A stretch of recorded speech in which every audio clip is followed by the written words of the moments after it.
What it do, YouTube? We're back. It's Across the Rams. It's your boy Kudi. Right here we got my boy Nuggie. What are we drinking today? Well, tonight we are drinking some great Moscow mules. Actually, Kentucky mules. Let me just correct that. With some strawberry bourbon I infused. Oof, it's great. Today we actually have some great things we're going to talk about. We are going to recap the win against the Eagles. Hell yeah. We're going to go over some news from what's been happening with the Rams. And we're going to be debuting a new segment. It's Nuggie, News, and Nuggets. So we're doing some tasting on some bone wings versus boneless. Yeah. See how we do it, and then we're going to finish up with a preview of the upcoming game against the Bills. And then we'll end it with a couple of Rams advice and switch them from the parlay to the Rams advice about gambling in general. You know, all the degenerates out there like myself. All right, let's get started with week 2 recap.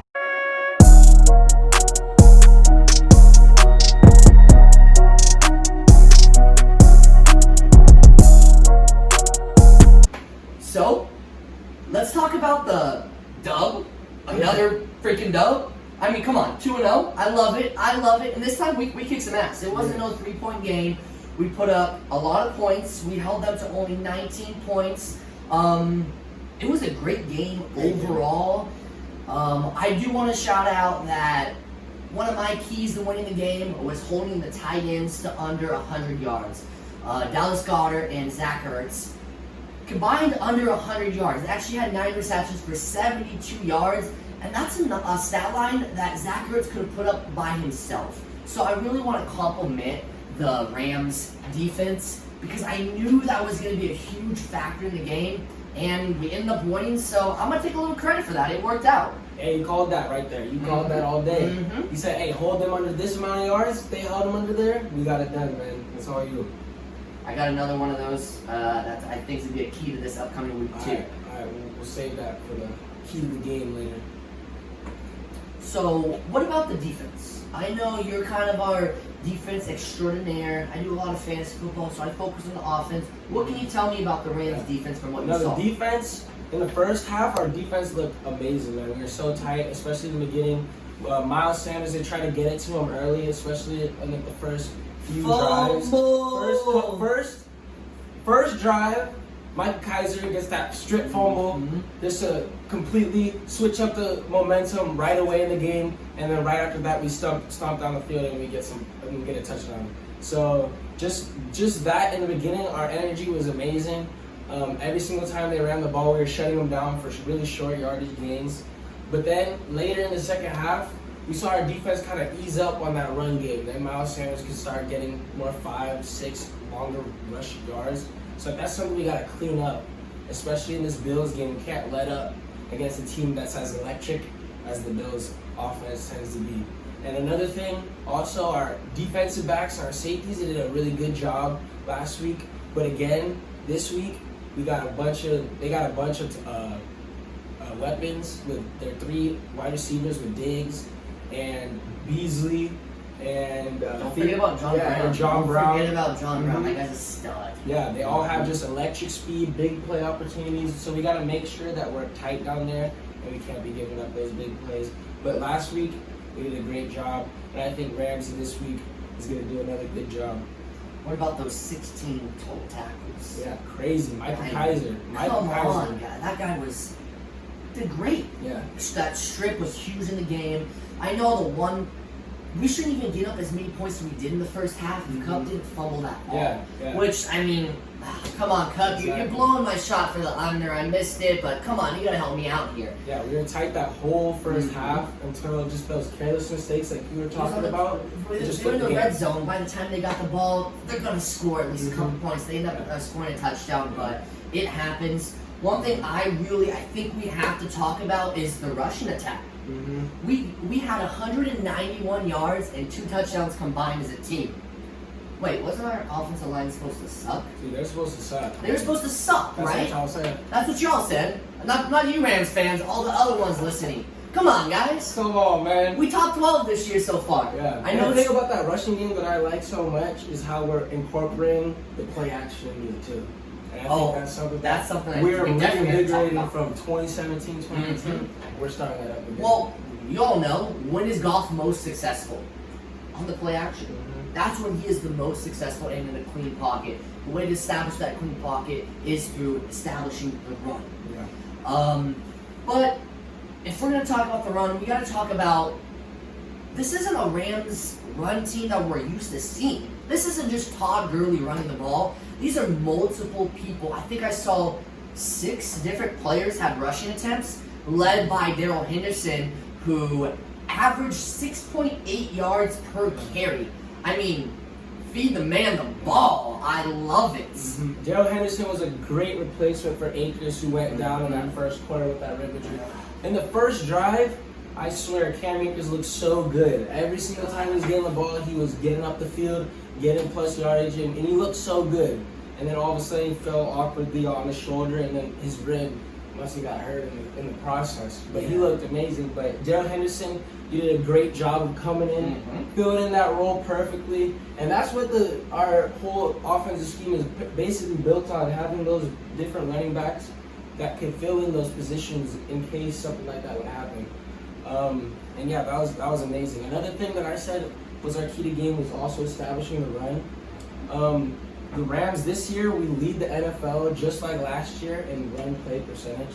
We actually run the ball 56% of the time so far this year. Last year we led the league like 38%, I believe. That's a surprising fact because you think of the Rams in the past, I mean, this high-flying team who's throwing the ball like crazy, but that's a great fact to point out so everybody knows that. Yeah, so just by doing that, we're establishing the run. And with the Bills, a lot of their linebackers, they're hurt. And their rushing game, their rush defense has been pretty weak against not only the Jets, but also the Dolphins. So we have a much better line and a much better offense than both of those teams. So if we get to that line early, we establish the run, it'll open up that play action, it'll open up that bootleg. And like you said, Jared Goff is one of the best in the league off play action. Exactly. And one of the best in the league with having time. He is the best. Yeah. He's the best in the league, in my eyes, for sure. I believe the stats tell the same story. But who do we have to thank for this great rushing performance? The offensive line. And I want to take a moment to just shout out one of our listeners, one of our Twitter followers, Mr. McMillan on Twitter. He has been all about talking about Andrew Whitworth and shouting him out because he deserves it. The offensive line 100%. Deserves it. 100%. Like I said, last year we were ranked 31st out of 32 teams in offensive line. So far, in the first 2 weeks, we are ranked in the top 12 on most sites, if not all of them. A couple houses 10, a couple houses 12. But PFF, a site that I really like, actually had our boy Andrew Whitworth as the #1 ranked tackle. Wow. Coming into week 3, Wow. right? Old ass veteran, awesome crazy. Andrew Whitworth, #1 ranked. Do a PFF if you have not checked them out. Great for offensive line stats because they're hard to find. Usually have to pay for them. Most of their stuff is free. Definitely worth something checking out. And shout out that offensive line, man. I know a lot of people were talking crazy about the offensive line just because last year we were dealing with all those different injuries. We weren't fully healthy.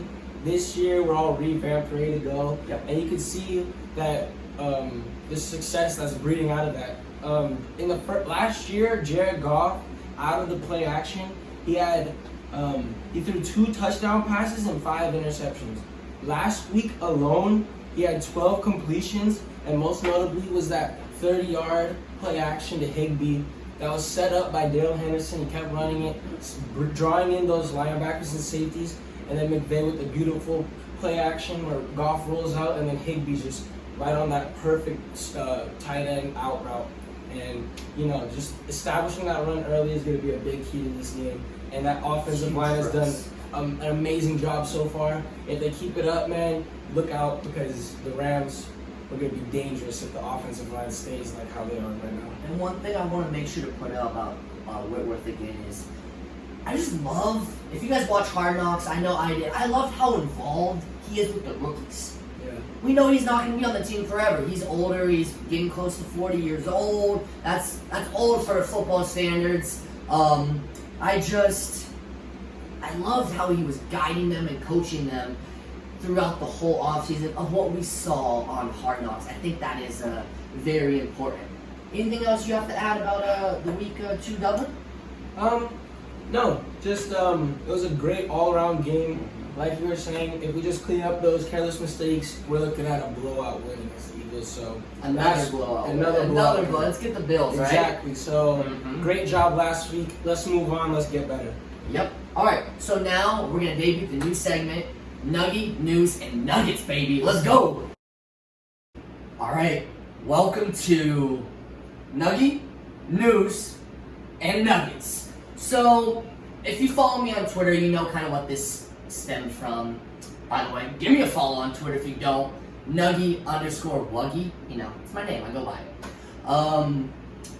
People were talking about, okay, did you get your name from like chicken nuggets or what was it? And I was like, well, that's a private story. I only share that on my other podcast. All right, go check that one out. Well, then the argument started. What's better, bone-in or traditional wings? Obviously, it is traditional wings. That's my favorite. So what it got me thinking, I'm on the quest to find what sauce will make boneless wings better than traditional wings. So we are going to start with some mild sauce from BWW. Not going to say the full name until you sponsor us, by the way. We're coming for you. You're going to sponsor us. I already know it. So I'm just going to, we're going to talk about some Rams news. We're going to talk about some injuries because that's what's in the news right now because of dub. But I'm going to start with a little bump, and Cam Akers. The rookie who was doing so well in the game took a shot to the ribs, which is one of the most painful places to take a helmet, to take a shoulder, and he's out. It's not looking good for him to play this week. I know they say day to day, but if you look at the practice report, he did not practice at all on Wednesday and Thursday, and McVay even said that he's not looking good. When your coach is saying that, you gotta be worried, especially when he's a rookie. You want to save him for future endeavors. You spend a second-round draft pick on him, and you have 2 other backs that have been proven more than capable. And speaking of one of the other backs, what's up with Malcolm Brown? Yeah, Malcolm Brown just came off of surgery, but he's listed actually as he played actually in full participation on practice on Thursday, so it's looking like he's gonna be fine. He just came off a surgery on his finger, so he's looking like he'll play. Another question mark that we're waiting to be answered is Gerald Everett. He was listed actually as probable for last week against the Rams, but then this week he's not even on the injury report, so we're gonna assume that he's healthy and he's gonna play. But besides that, the Rams are looking pretty good health-wise. On the other side of the ball, the Bills, they're dealing with a whole bunch of different injuries. Zach Moss, their starting running back that they just got, rookie running back, he just got listed as out with a toe injury, and he did not play in practice, and he's listed as out against the game. So we don't have to worry about him. But of course, they run several different other running backs. They have Singletary, and they also have a couple other guys coming off the bench. So they're gonna still have weapons for running backs, but their number one option is hurt. And then besides that, they have a whole bunch of other injuries on the defensive side. All linebackers, right? Yeah, all their linebackers. Tremaine Edmonds, Matt Milano, Deshaun Phillips, like 3 or 4 different linebackers all out with injuries. So you know that their rush game is going to be a little spotty, stopping that running game. And then besides that, they also have John Brown, who's listed with a foot injury and was limited in practice. So the Bills are dealing with a lot of injuries. Well, that's going to really help our tight end. I mean, scored 3 touchdowns last week. Attaboy, do well again, because we saw what Mike Gesicki did against the Bills last week. We'll go over that. Well, now's the time where I talk about the Nuggets. Well, of course, these are just mild nuggets from BWW. That's what we wanted to start with, and it's not even close. It's not even a question. They taste dry, They're not as good. They're not even close to as good as the bone in my opinion. No. I'm a traditional wing kind of guy, and this did not steer the argument any way from me. But we did order them around lunchtime on a Friday. I don't feel like they're prepared the best. So we're gonna have to give it a try, maybe give a different flavor a try, and see what happens next week. We'll have to switch up flavors. Maybe do more like, maybe we'll go some barbecue or something. See how it works out. No, you guys need to comment what you think, what kind of flavors you think we should get next week. I'm thinking more like Asian zing, like something more a little, yes, something a little more like spicy, something a little. Hey, whoa! I'm white, man. The spicy it don't work well with me. But for you guys, I'll do it. All right. Yeah, we'll go medium spice, not too spicy, just a little medium. Unless they suggest it, man. I gotta do what the people want. Yeah, it's up to you guys. But exactly. Hey, I'm all for you. I'm in the same boat, man. I'm all bone-in wing, traditional wing kind of guy. And I'm not gonna lie, these bone-in wings are pretty good. I was expecting them to be pretty good. The boneless are alright, but definitely it's a chicken tender. Yeah, exactly. It's like I'm looking for what's gonna be that flavor that separates it from a chicken tender to say, okay, this is a wing. Yeah, I like kind of like this mild sauce. It might be the same sauce, but this one seems like it's like a little better actually. So like. Well, this was checking up all the things, right? Yeah, they're skimping on the sauce. Yeah. But yeah.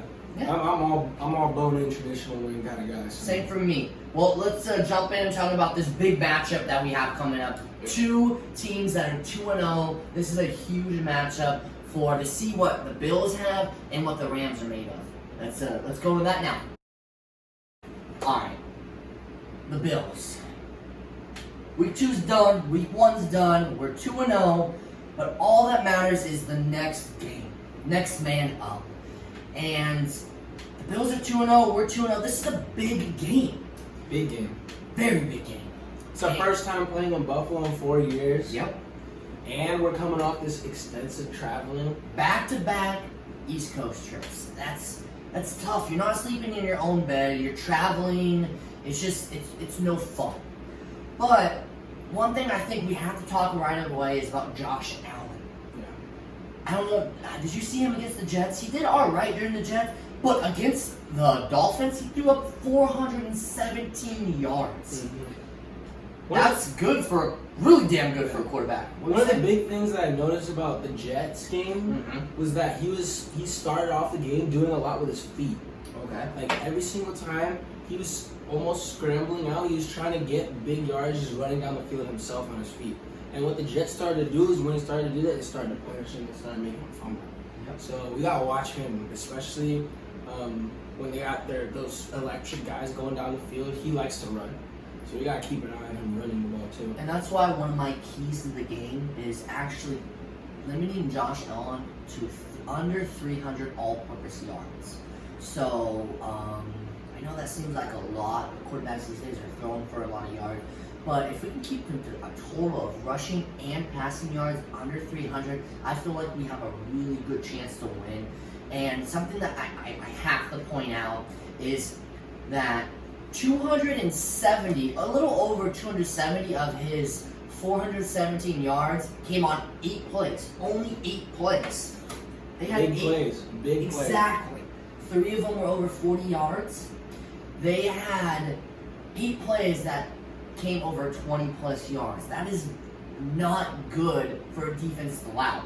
But let's talk about the Rams defense. Against the Eagles, who have a decent offense, they only allowed 2 plays of 20 plus yards. That's 6 less. That's literally game changing. So I think if we can limit the big plays, limit Josh Allen to under 300 yards, we're going to be looking like we're in really good shape. Yeah, and we got a little preview of what this matchup between the NFC North and the AFC division with New England and the Bills. We got a good matchup of what that kind of look like with Seattle and the Patriots last week, and we all know the history of that matchup. Yep. So we kind of get a good picture between like the talent between our two divisions, and it's pretty similar. So when you look at that, and you also look at the fact that our defense has been steadily improving in the secondary. We need to shut down those receivers, and we need to shut down Josh Allen, like you said. Our defense is going to be big this week. Just going back on our defense, just focusing on our defense. Jalen Ramsey is going to be a big person for us this week. You know that he's going to be shutting down their best receiver, Diggs. Mm-hmm. We'll see if he. He had over 100 yards last week. It was against a Miami defense, but against other NFL players, 100 yards is a lot. So how do you think? How do you think he's going to do it? Well, looking at it, we did a great job against the trio with the Cowboys, with Gallup and CeeDee Lamb and Cooper. So we did a great job with those three. So just seeing how they did against those three, it's a good sign for us against these big play receivers that we're looking at this next week. A game changer for me, the Ice Head, is holding those three to combine under 165 yards. Okay. I think if we hold both of them, all of them to under 165 yards, we're limiting them to not too big of plays each, and we're also limiting them to busting us open and exposing our defense. So big key to the game for me is holding them to under 165 yards. So all of them combined. I'm gonna question you a little bit here. Mm-hmm. That's what we have to do as hosts sometimes for the benefit of you guys. So CeeDee Lamb, Michael Gallup, and Amari Cooper had 100. I'm looking at it right now. 190 yards. We limited those three to under 200 yards on a very low-scoring game. So, do you think there's a good chance we're able to limit them under 165, or how do you feel about that? Well, it's going to be tough because with Allen, who likes to run, limiting those guys and also stopping him from running is going to be tough. But I feel like if we hit first and we give Josh Allen just that if we put it into his mind that, hey, if you run on us, we're going to punish you, and we hit them hard and early, I think it'll help us with limiting those guys, just because it'll tighten up our defense, and it'll make us have to it'll make it easier for us to predict when they're throwing, when they're running. So a big thing that I also said is when Josh Allen runs, when he gets out of the pocket and we're covering downfield, punish him, hit him, make him fumble, make him turn the ball over. Send a message early that, hey, you can't run on us without getting hit and without getting punished. So maybe you're saying if they hold them to 165 yards, you're guaranteeing a win? Is that what you're saying? Well, 100%. Hell yeah. All right, I like it. I had to make sure, our job, we have to make sure to question each other and make sure we're on our toes, because, there's a lot of people out there who just get on YouTube and say something. So we want to make sure that we hold each other accountable, so that we're all doing our due diligence. And another key I have to beating the Bills is we got to play like we did in week 1. Yeah. We got to slow down the pace. We got to eat up the clock and have those type of drives where in week 1 we had a 17-play, 8-minute drive. That is game-changing. That drive alone is game-changing because the defense is being exhausted for the Bills. Your defense is getting a rest, and then Josh Allen is getting cold. He's not being as active. I mean, think about it. It's 8 minutes of game time. When you know how it goes in real life with commercial breaks and all that stuff, that's probably almost 10 to 15 minutes of just sitting there. He's sitting on the bench, he's recovering. They don't expect it to happen because that's out of the ordinary. So I think that's going to be something very important that we're going to have to do. Anything else that you have for this? Yeah. Just another thing, of course, we got to talk about this Ramsey versus Allen matchup. Of course, they have history. They have a beef history between the two. If you're not familiar, I'll familiarize you. 2 years ago, right after Josh Allen got drafted, of course, he came from Wyoming. He was one of the first quarterbacks taken off the draft, and he went to the Bills. And Josh Allen had this to say about that pick by the Bills. He said, quote, "I think Buffalo Bills picked Josh Allen. Allen is trash. I don't care what anybody has to say. He's trash. And it's going to show, too. That's a stupid draft pick to me. We played them this year, and I'm excited as hell. I hope he's their starting QB. He played at Wyoming. Every time they played a big school, he threw 5 interceptions, and they lost by a couple TDs or something like that. If you look at this if you look at his games against big schools, it's always hella INTs, hella turnovers, and it's like, yo, if you're this good, why couldn't you do better? He fits that mold. He's big, tall, QB, big arm supposedly. I don't see it. So sounds like that. So he roasted him a couple years ago. Sounds like they have some personal beef between the two. So you know he's gonna ball out. He's gonna shut down Diggs. Yeah, so you know that both of them are gonna be coming with their best effort. You know that Allen's gonna be trying to like show off and try to do his thing and try to upstage Ramsey. So the big key to this game, I think, is Ramsey outplaying Allen, getting in his head, hitting him if he leaves the pocket. The big key to that game is, hey, we got to send a message to Allen that, hey, we're not scared of you. Maybe even picking him off, right? Yeah, exactly. I really like the sound of this. That's what we have for the preview for this upcoming game. I'm not going to lie, I feel it's going to be a very low-scoring game, but this is a very important game, and we're going to see what McVay is made of, and, I mean, I call him McGenius because he's freaking awesome. He's really turned the Rams around, and I think he's going to know what to do to beat this Bills team, and I'm actually going to get into it a little bit in the next segment. Two segments away, because what's next? Kudi's Corner, baby! Let's go to that. So what's poppin' in Kudi's Corner? What's poppin' in Kudi's Corner this week?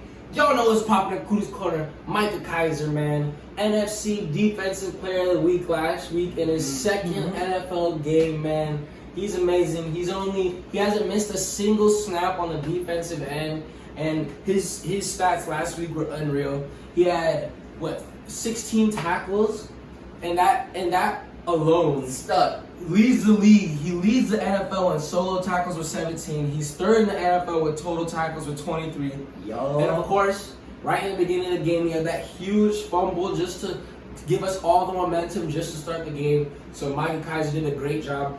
One of the big things that I loved about Micah Kiser, I loved his coverage skills, man. A big thing was losing Corey Littleton this year. We needed linebackers that are able to cover, you know?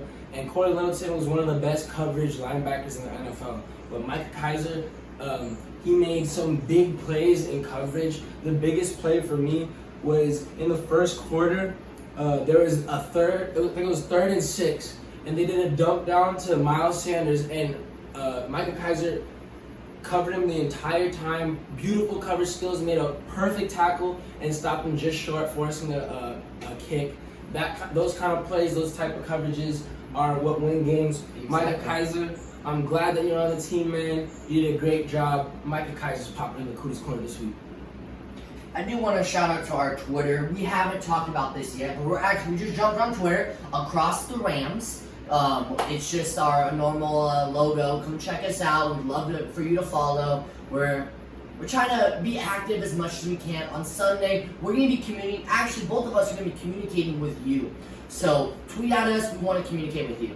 But the reason I want to shout them out is I threw a little poll up. Like, who do our followers feel had the best game? And Micah Kiser was actually in second place, but I want to throw out the first place. It was Higbee. I mean, 3 touchdowns on 54 yards? Freaking stud of a tight end. Yep. I mean, he played great. Yeah. He had all of Goff's touchdowns. It was just a great show by Higbee, and we're actually going to talk about a little him in the next segment. The Rams advice of the week. Let's jump into that. Yep. That was Kudi's Corner. Now it is time for what was known as the Rams Parlay of the Week. And I started at 0-2. I was 1-1 at each of them, and I know my strengths, and I know I'm not doing well at something, so I switched it up. I'm a great fantasy football guy. I'm good at the props. I'm not as good as the parlays. With just the over-unders, with just the teams, I'm 1-1. That's not good enough in parlays. So I want to switch this up to specifically advice on multiple aspects of either betting on the Rams or fantasy football. So if you have any fantasy football Rams specific question, I'm the guy to ask. I want to talk about Higbee. He is a must start this week. Gesicki absolutely destroyed the Bills last week, so I think we have to credit Higbee for what he's been done, because he's been on a roll since the last 5 games of last year. I mean, he ended out the season with 5 straight 100-yard games, which is badass for a tight end, right? Mm-hmm. Man. Somebody I'm really wanting to talk about is Cooper Kupp. Last year last 5 games when Higbee did well, we saw a little bit less of him. But right now the props have him at, there's 2 I really like. 4.5 receptions, over under 59.5 yards. If we check, I'm going to check my notes right now. What did Isaiah Ford and Jamison Crowder do against the Bills, the 2 slot receivers for the Miami Dolphins and the Jets? Isaiah Ford, who I don't even know if you guys know his name, not many people do, put up 7 receptions and 76 yards last week. And the first week, Jamison Crowder put up 7 receptions and 113 yards to get the Bills. We call it McGenius, but McVay knows what he's doing. He's going to see those 2 weaknesses in the Bills' defense of the slot wide receiver and the tight end, and he's going to exploit them. So I am pounding the over for 5 receptions. I am a little less pounding it for the 59.5 yards, but I'm still confident in it just because we know what Kupp can do. Out of the 16 games last year, he had 11 that were over 5 receptions, which would take to push him over. So I'm really confident in that. I know you had something to say about the line. What's up with that? The line has actually been changing all week. Mm-hmm. Actually, last week, the line started at 3.5. They had the Bills as favorites plus 3.5. But then earlier this week on Monday, it changed from 3.5 to 2.5. And then today, it's 2. Yep. So you see the lines changing. The Rams are a big betting favorite right now. Not favorite, but a good bet right now. Exactly. Because you can see Vegas is making that switch and saying, hey, more and more people are betting on the Rams because they can tell that, hey, there's some things that we match stylistically. We match it really well with the Bills. So we see that line changing. I mean, what was it at last week? It was at +2 last week, and it's plus 3.5 last week. Oh, I'm saying for the Eagles game. Oh, yeah. They were at +2, and I think they won by just a little bit more than 2. Just a little bit more than 2. Well, that's all we have for you today. We love talking at you. We love putting out these videos. But what we really love is you letting us know what you want to see. We are here for you. We do enough of this research on our own. We can only share so much with you, so we ask that you tell us. And the best way to tell us is actually on our Twitter. We just put out a new Twitter. It's Across the Rams. Literally just search that up. You'll see our logo in the bio. It's just going to have our usernames in there. Give us a follow. Give the Twitter a follow. Chat with us. That's Across the Rams. Exactly. It'll be right here, the link in the bio. Yep. Across the Rams. Follow that. We'll give you updates every day. And yeah. And on Sunday, what we're going to be doing is we're going to be communicating with you. We want to know who is the biggest Rams fan out there, and we want to talk with them. So if you're watching this video, maybe comment down below. Let us know who that Rams fan is, because that's who we want to talk to, because we want to talk to people like us that love the Rams. If you can't tell, we freaking love the Rams. I've been to multiple games. I know this guy's been to multiple games. We can't wait till we can go to the next game. So that's all we have for today. Yeah, we out? Yeah, we out. It was a great talking to you guys. Thank you for tuning in. And of course, follow us on our social media. On Instagram, my Instagram is @Kudi. You can follow Nugget on Twitter @Nuggie Wuggy. And y'all, thank you for tuning in. Thank you. Have a great week. Let's go Rams. Kick the Bills' ass. Let's go, Ramley.